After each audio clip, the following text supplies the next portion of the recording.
I'm delighted and astonished to note that we've just passed 40,000 subscribers on YouTube. So huge thanks to everyone who's joined us on this mad journey of talking about how to get smarter. When we passed 30,000 subscribers, I spoke about one of my top tips for getting into a university like Oxford, which is not to work at it. I suggested that you should practice like a thing possessed. You should put loads of effort in, but you must never ever call it work. And the reason was because, according to the thinking of Karl Marx, the German philosopher, the minute you call something the work, you'll be alienated from it because you'll feel like you're doing it for someone else's benefit, and that is when you'll start to hate it. So put effort in, lots of effort, but don't ever call it work. So that was what I said for 30,000 subscribers. Now for 40,000, I'm going to invoke another German philosopher for another top tip. This time it's Immanuel Kant. And the tip is not to be so bothered about what you know. That Immanuel Kant would argue that our knowledge is contingent and that we don't know things in themselves, we only know them for us.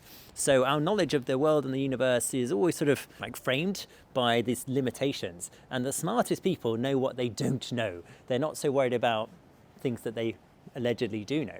I mean, for example, we have enough command over nature to build bridges and fly aeroplanes, but we don't know precisely how gravity works, for example.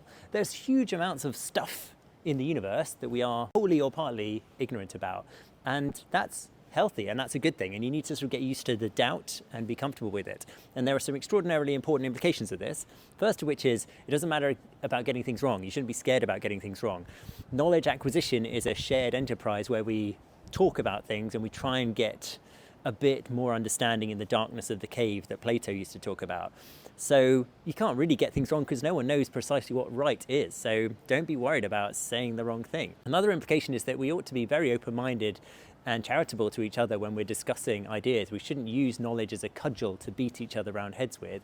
We should share our ideas, and that's what will give us greater understanding about this bizarre universe that we've been thrust into. Another thing to consider, and this is probably the most important thing, is that this ignorance that we have is blissful. Ignorance is indeed blissful, because most crucially, if you don't know things precisely, then you can't know what your limits are.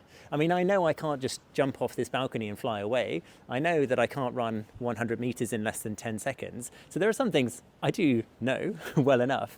But I also don't know what would happen if I practiced complex algebra every day. I don't know how good I would get. I used to tell myself that I couldn't do maths, but I was wrong. I didn't know that. I thought I knew it, but I was completely wrong.